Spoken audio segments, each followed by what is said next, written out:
kelebihan, tapi kekurangan menurut saya dari perspektif ekonomi politik Marxis, novel Kasta menurut saya kekurangan terbesar adalah memiliki defisit relevansi ekonomi politik.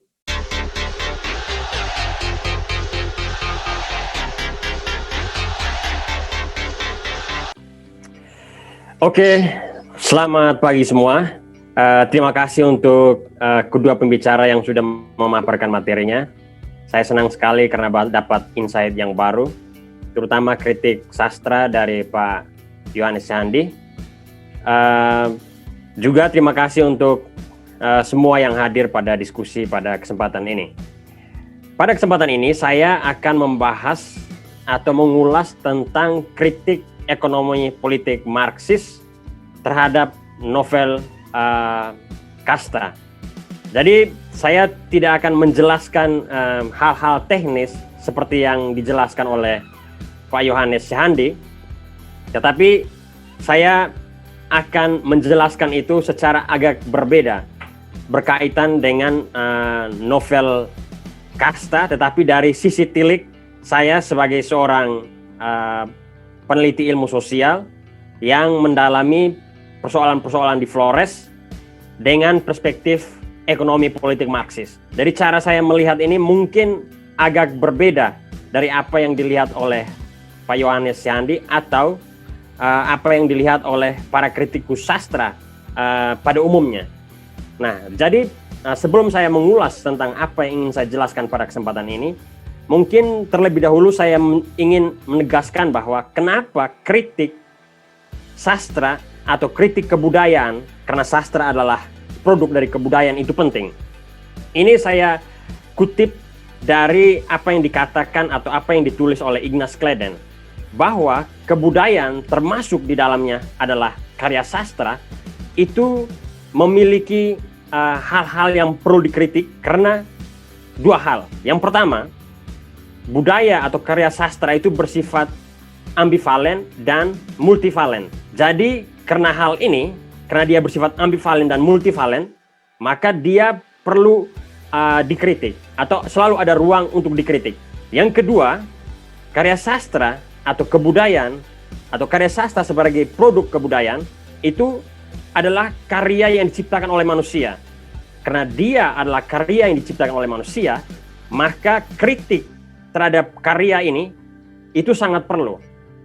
Karena yang dihasilkan oleh manusia sebagai bagian dari produk kebudayaan tidak selalu mencapai kesempurnaan. Dia hanya mendekati kesempurnaan.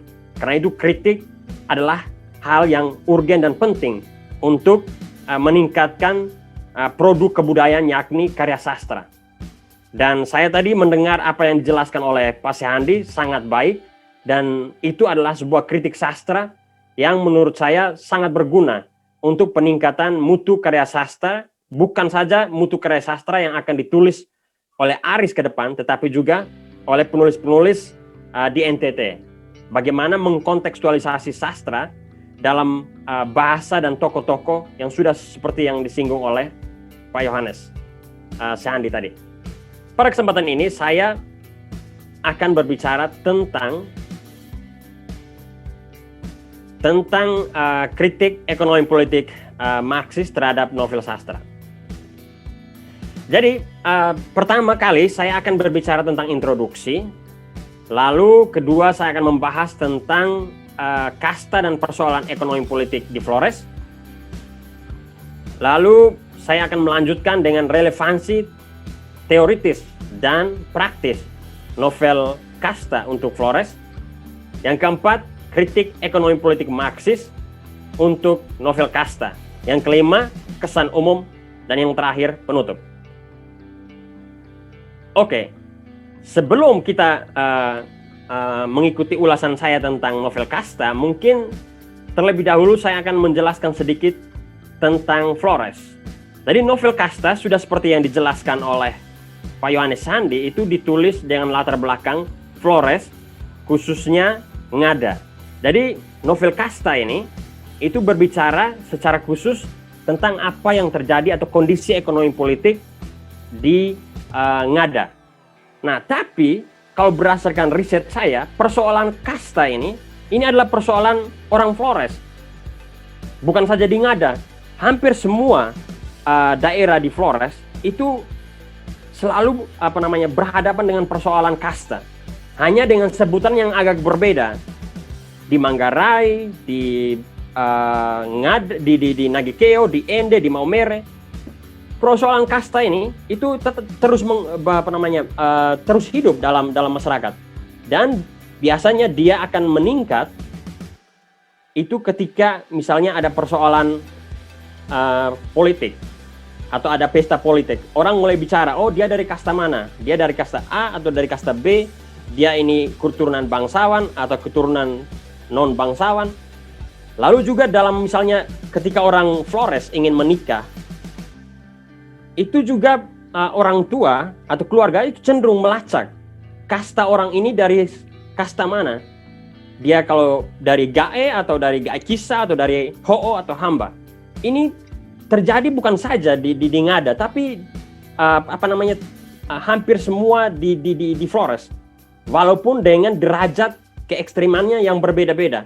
Mungkin yang lebih ekstrim itu menurut saya kelihatan di Ngada. Khususnya dalam hubungan percintaan seperti yang digambarkan dalam novel Kasta. Alasannya nanti saya ungkapkan kenapa seperti itu. Oke, jadi pada pembahasan kali ini sebenarnya saya ingin menjawab dua pertanyaan ini. Pertanyaan pertama, apakah novel Kasta berhasil menggambarkan situasi masyarakat Ngada dengan jujur? Pertanyaan kedua, apakah novel Kasta berpotensi membongkar tradisi kasta dalam masyarakat NTT umumnya dan masyarakat Ngada khususnya? Jadi dua pertanyaan ini yang ingin saya jawab dalam pemaparan materi saya pada kesempatan ini. Oke, sebelum saya menjawab dua pertanyaan ini, mungkin terlebih dahulu kita perlu melihat persoalan ekonomi politik di Flores atau kondisi ekonomi politik di Flores. Flores itu dikenal sebagai pulau yang miskin. Berdasarkan data tahun 2010, dari 1,8 juta jiwa penduduk di Flores, itu terdapat sekitar 17,33% penduduk miskin.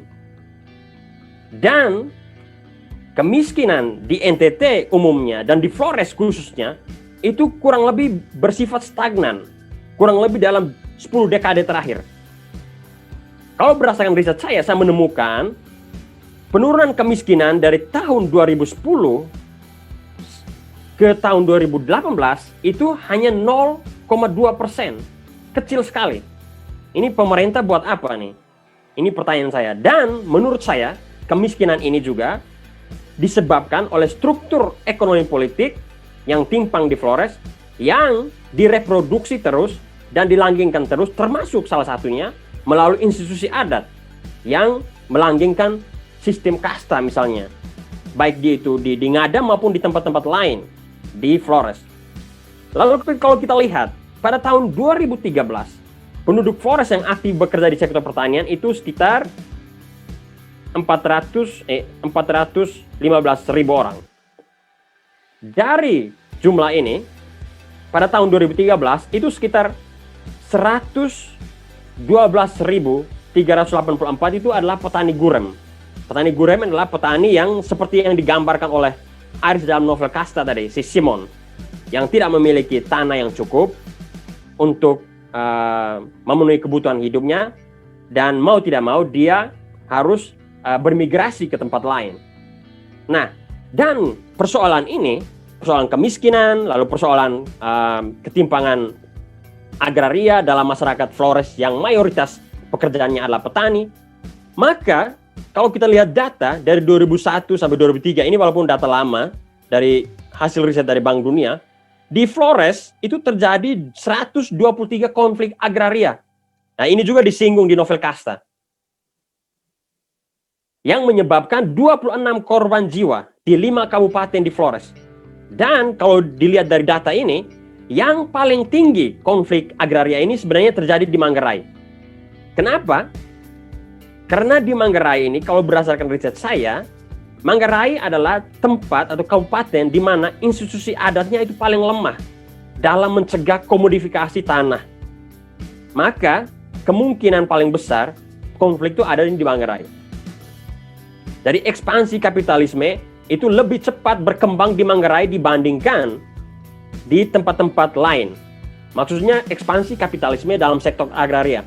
Karena orang di Manggarai ini lebih mudah untuk menjual tanah dibandingkan misalnya dengan orang Ngada, orang Nagekeo, orang Ende ataupun orang Sika.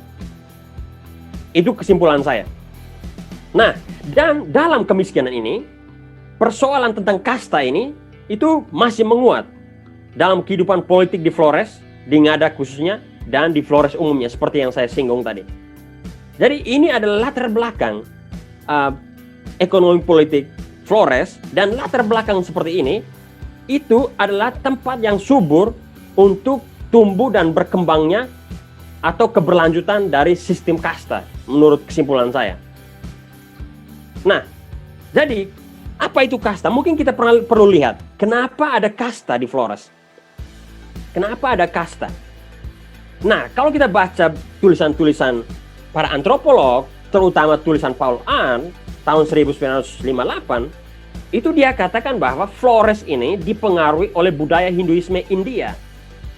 Nah, pengaruh ini menampak dalam 3 hal. Yang pertama, konsep tentang Tuhan atau dewa orang Flores. Jadi ada dewa yang besar, ada dewa yang kecil, ada gae, ada nitu, ada macam-macam. Jadi degradasi atau sertifikasi dewa ini adalah pengaruh dari kebudayaan India. Lalu soal konsep langit dan bumi yang tidak bisa dipisahkan, ada hubungan antara langit dan bumi. Nah, ini konsep Hindu. Dan yang terakhir itu sistem kasta. Jadi sistem kasta ini adalah pengaruh dari Hindia Belanda. Lalu pertanyaannya, dari mana pengaruh Hinduisme India ini masuk ke Flores? Ini karena Flores itu dijajah oleh Majapahit hingga abad ke-14.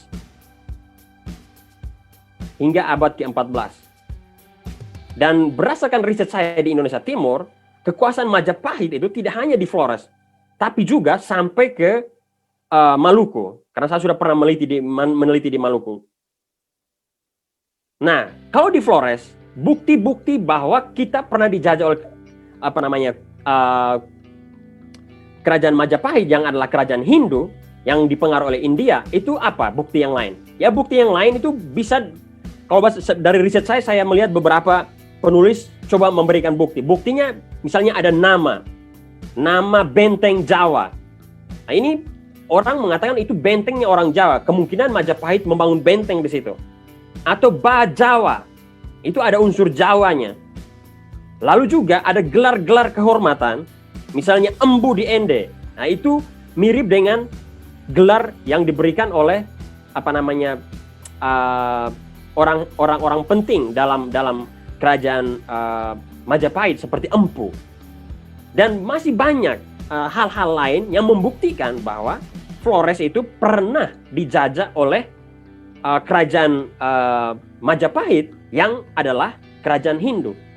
Jadi orang Hindu tidak langsung datang ke Flores, tapi dia datang melalui pengaruh dari kerajaan Majapahit yang sudah dipengaruhi oleh India, Hinduisme. Oke. Lalu pertanyaan lain adalah bagaimana hamba itu bisa terbentuk?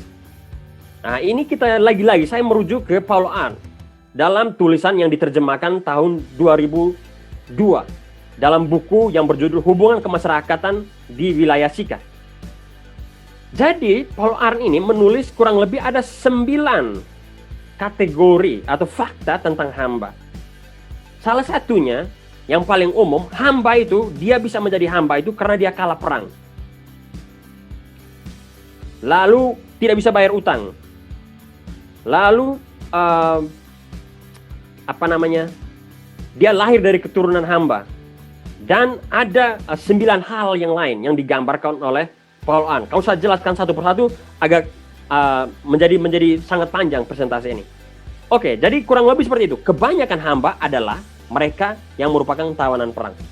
Jadi kasta itu bukan sesuatu yang lahir sejak dari lahir atau sejak manusia hadir. ini adalah peristiwa sejarah. Ada pertarungan kelas di mana ada kelas yang kalah dan dia harus menjadi hamba untuk mereka yang menang. Jadi bukan soal darah yang murni dan tidak murni, bukan. Seperti yang diulas dalam novel Kasta, tapi adalah persoalan historis yang mana orang yang kalah akhirnya menjadi hamba. Lalu kita lihat dari literatur yang lain ditulis oleh Pater Hubert Muda untuk dalam disertasinya.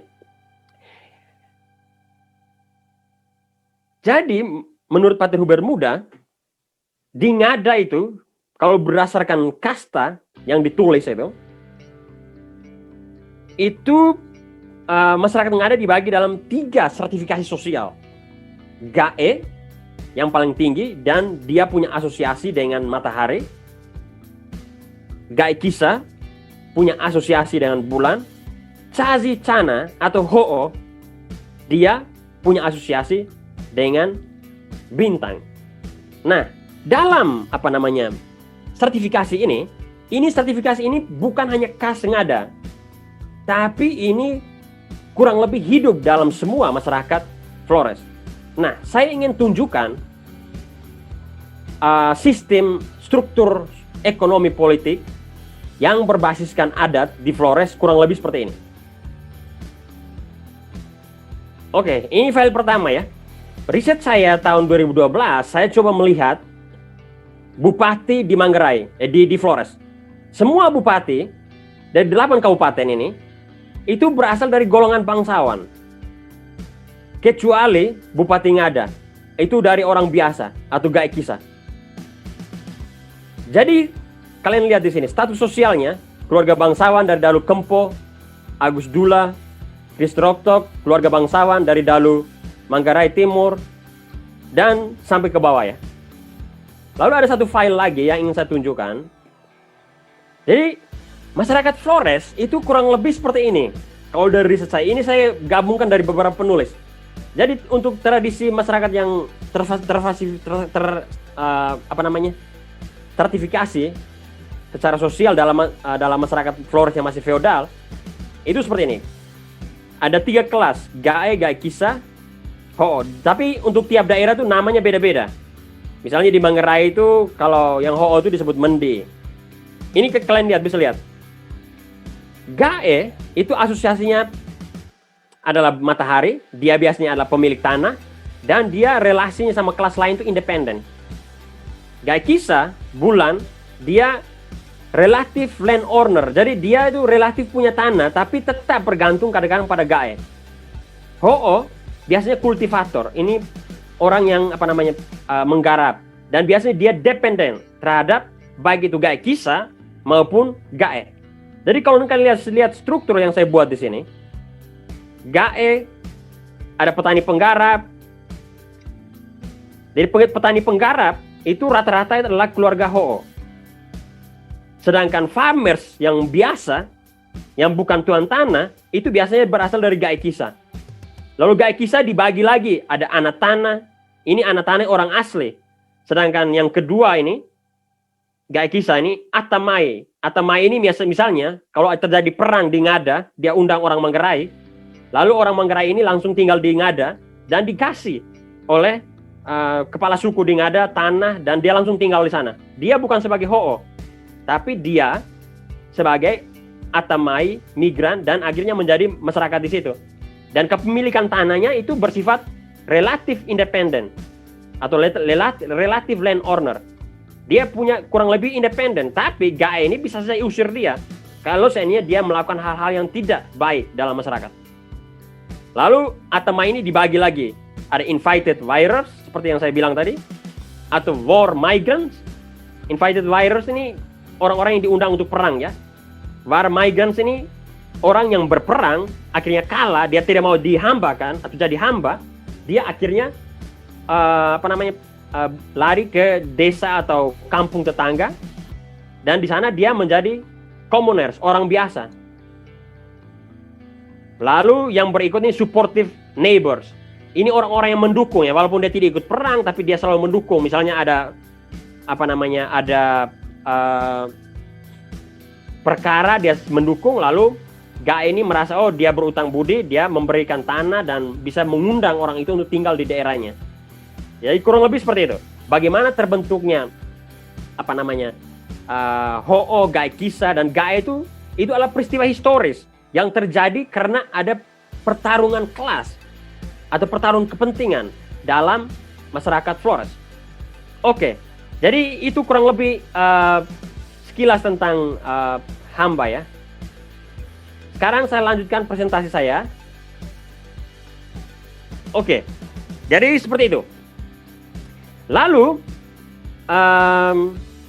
sudah saya singgung tadi, Huber Muda juga menulis bahwa pada tahun 1986 dia menulis bahwa Gae are considered landowners and possessors of wealth to be shared with the people of the lower class. Jadi Gae atau golongan atas itu dianggap sebagai pemilik tanah dan kekayaan yang akan dibagikan kepada kasta yang lebih rendah. Ini saya agak kurang suka misalnya sama tulisan-tulisan antropolog Kumpastor, karena mereka kadang-kadang ingin menghilangkan konflik sosial. Nanti akan saya singgung sebentar dengan penulis yang lain. Jadi seolah-olah Gae ini selalu dan senantiasa men-share atau membagikan tanah kepada lower class, kelas yang lebih rendah. Nah, kalau kita baca Gregory Ford tahun 2001, dia menulis seperti ini. Para hamba sampai sekarang masih tidak memiliki hak independen atas tanah. Tahun 2001. Jadi risetnya Gregory Ford itu dari tahun 84 sampai tahun 1999. Nanti saya akan singgung lagi sebentar. Oke, lalu kalau kita kaitkan dengan novel Kasta, di sana ada peristiwa bagaimana seorang pria tidak bisa menikah dengan pria dari kelas bawah, tidak bisa atau dipersoalkan ketika menikah dengan wanita kelas atas. Nah, ini saya baca dari Huber Muda. Jadi di zaman dahulu, seperti yang sudah disinggung oleh Aris tadi, mereka yang melakukan pelanggaran itu, seperti yang dilakukan oleh Simon, yang sudah menghamili perempuan dari kasta atas, maka orang itu, the offender is hung up on the top of the bamboo far away from the village, and then pierced with arrows or lances by the people.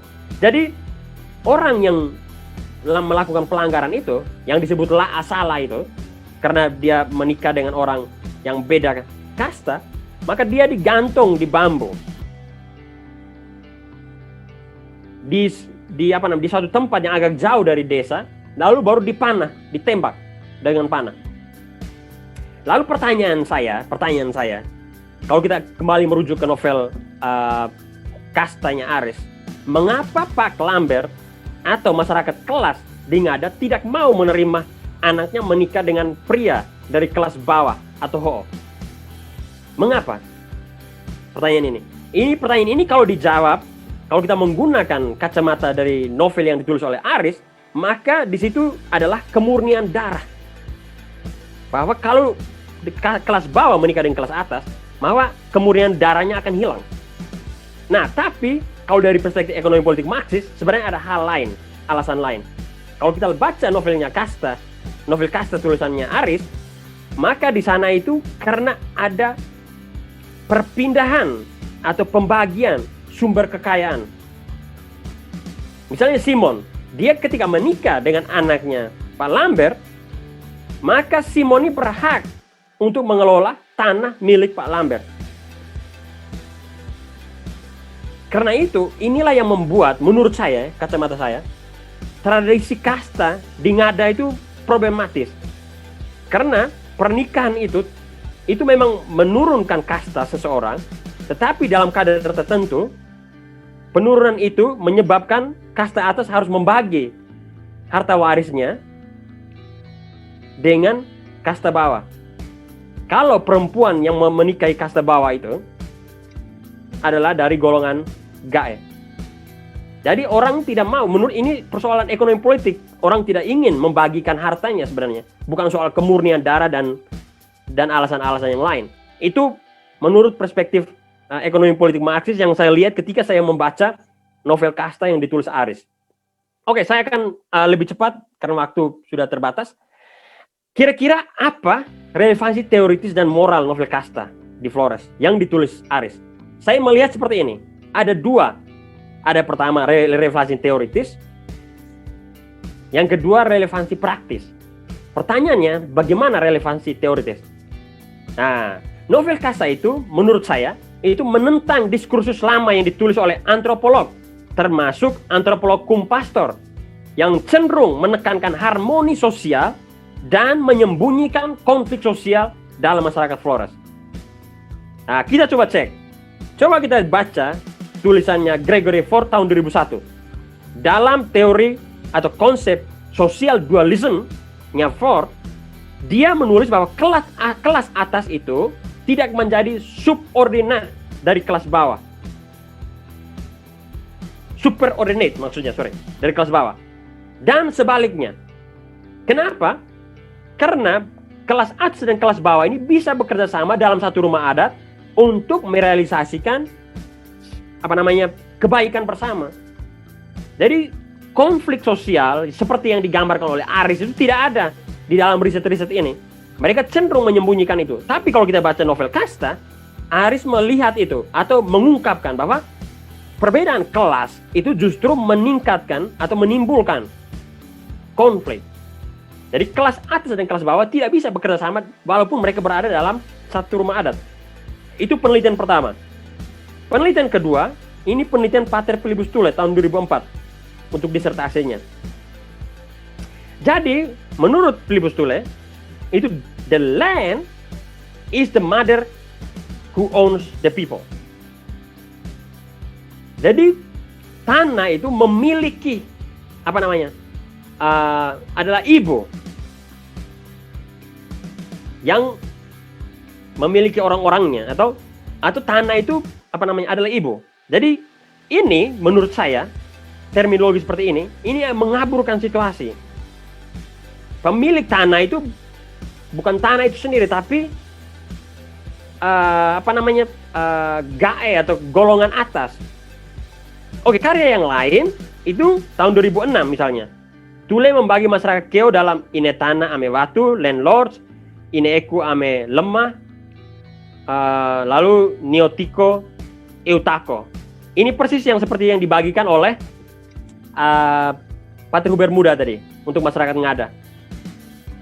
Nah, tapi yang saya persoalkan dari tulisan Philippus Thule adalah bahwa dia mengakui kelas-kelas sosial ini, tapi kelas-kelas sosial ini tidak hidup dalam konflik. Atau kelas-kelas sosial ini bisa menciptakan menciptakan kehidupan sosial yang harmonis dalam masyarakat. Jadi apalagi mother who owns the people. Jadi bukan people who owns the land. Dan people who owns the land itu kan tergantung pada kasta mananya. Jadi menurut saya ini ada kayak upaya untuk menjaga keharmonisan, tapi sekaligus menyembunyikan fakta. Dan menurut Philippus Thule, kelas-kelas sosial yang saling bertentangan ini atau berbeda ini, mereka bisa hidup damai dalam apa yang disebut the house of ancestors dan the house of God.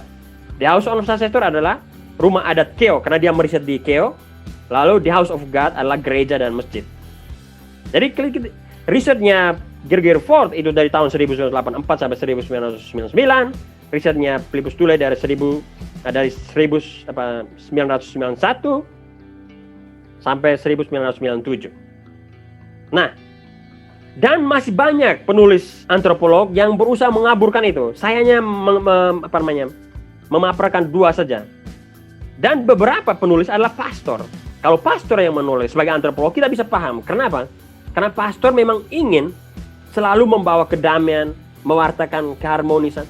Jadi karena dia mengutamakan nilai ini, maka kadang dia akan cenderung tidak mengungkapkan nilai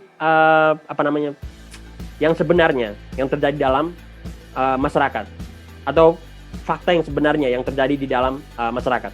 Nah, jadi menurut saya Aris dalam novel Kasta itu berhasil membantah antropolog, termasuk antropolog Kumpastor, yang dalam hal ini adalah Philippus Thule, tapi juga antropolog yang non-pastor adalah Gregory Ford, secara cukup telak menurut saya. Karena dia melihat bahwa dua kasta yang berbeda ini atau berseberangan ini tidak bisa bekerja sama secara baik. Karena mereka punya kepentingan ekonomi politik yang berbeda sama sekali. Oke, relevansi praktisnya apa? Menurut saya, relevansi praktisnya seperti ini. Novel kasta memberikan gambaran ekonomi politik yang lebih realistis dan sekaligus memberikan semacam saran bahwa sistem kasta itu buruk dan karena itu bisa menjadi seruan moral praktis agar sistem kasta dalam masyarakat Flores itu tidak perlu dipraktekkan lagi atau perlu dilawan.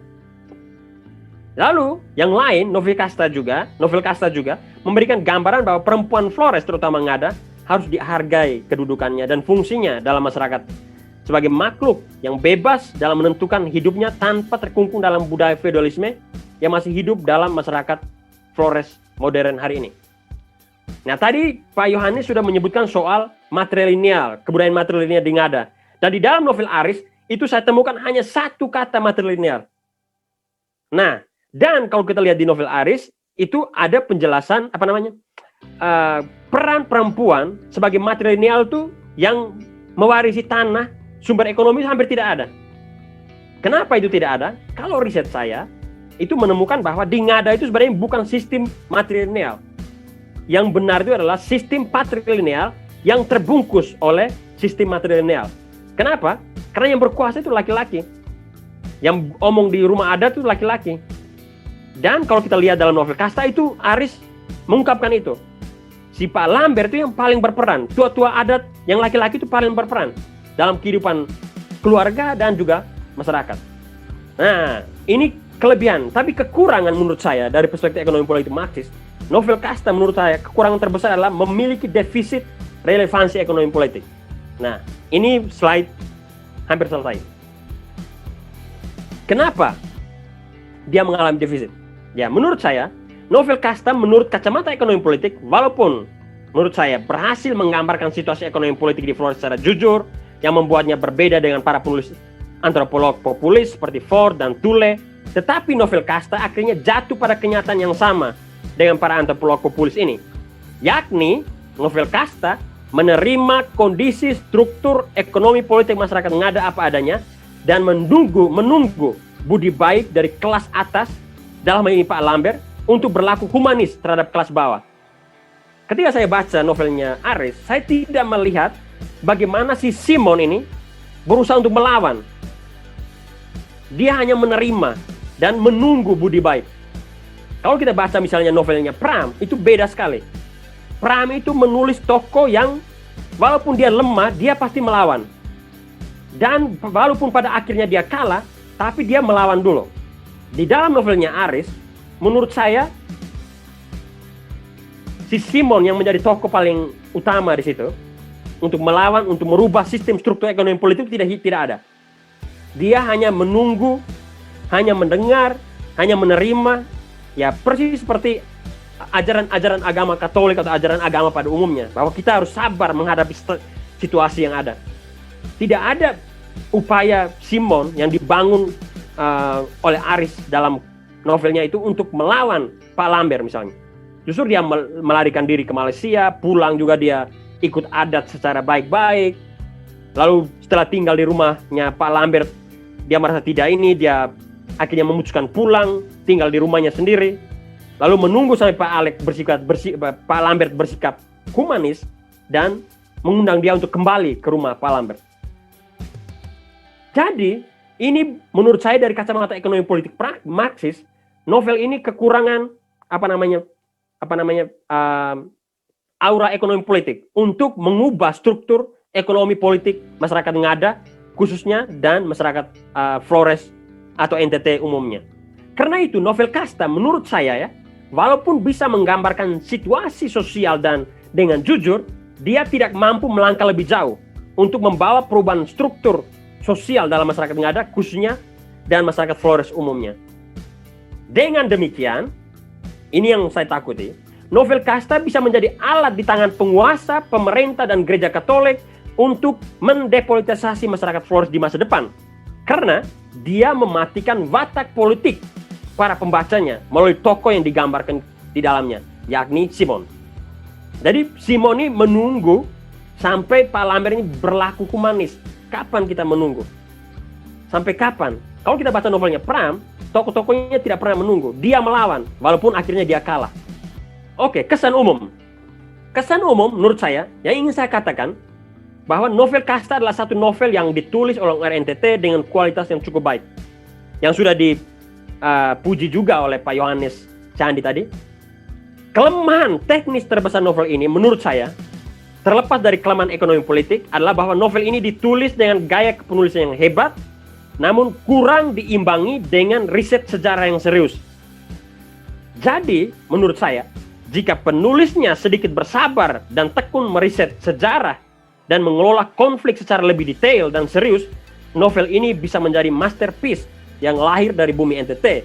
Bahkan bisa menandingi novelnya Felix Nesi, Orang-orang Oetimu, yang dipuja oleh banyak orang. Jadi, menurut saya ini kekurangannya terbesar.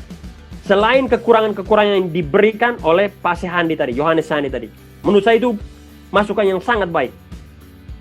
Tetapi kekurangan yang lain adalah riset sejarah yang sangat bisa dikatakan miskin. Misalnya, Aris menulis tentang bagaimana orang Ngada datang, asal-usul orang Ngada. Itu hanya sebagian sangat kecil dan tidak ada fakta historis, tahun, dan lain sebagainya yang ditulis secara serius. Yang itu hanya bisa dibongkar melalui riset sejarah. Karena riset sejarah yang miskin atau kurang memadai, maka novel ini walaupun ditulis dengan gaya bahasa, saya mengagumi gaya bahasa Aris, luar biasa. Seperti yang sudah disinggung oleh Pak Sehandi, tetapi kekurangan pada riset sejarah. Dan juga Aris agak kurang atau terlalu terburu-buru mengolah konflik. Sehingga terkesan menulis terlalu terburu-buru atau terkesan terlalu cepat menghabiskan salah satu babak dalam konflik-konflik yang harusnya bisa diolah secara lebih detail. Oke, yang terakhir, maaf saya bicara terlalu banyak. Novel Kasta menurut saya sebagai penutup adalah novel yang baik dan layak dibaca oleh publik di Flores karena dia ini poin yang paling utama, menjelaskan realitas Flores umumnya dan Ngada khususnya secara jujur. Namun meskipun demikian, novel Sasta menurut saya dari perspektif ekonomi politik Marxis belum bisa menjadi sarana untuk melawan struktur sosial yang timpang yang menjadi dasar pembentukan masyarakat kelas di Ngada khususnya dan di Flores umumnya. Saya kira demikian saja presentasi saya, dan saya mengapresiasi secara luar biasa karyanya Aris, dan saya yakin kalau Aris benar-benar atau serius mendengar kritikan dari Pak Yohanes dan juga mungkin sedikit masukan sederhana dari saya, Aris satu saat bisa menjadi novelis yang baik, yang bisa menghasilkan masterpiece dalam menghasilkan novel yang berlatar belakang konflik-konflik sosial dan budaya di masyarakat Ngada khususnya dan NTT umumnya. Terima kasih. Saya kembalikan kepada moderator.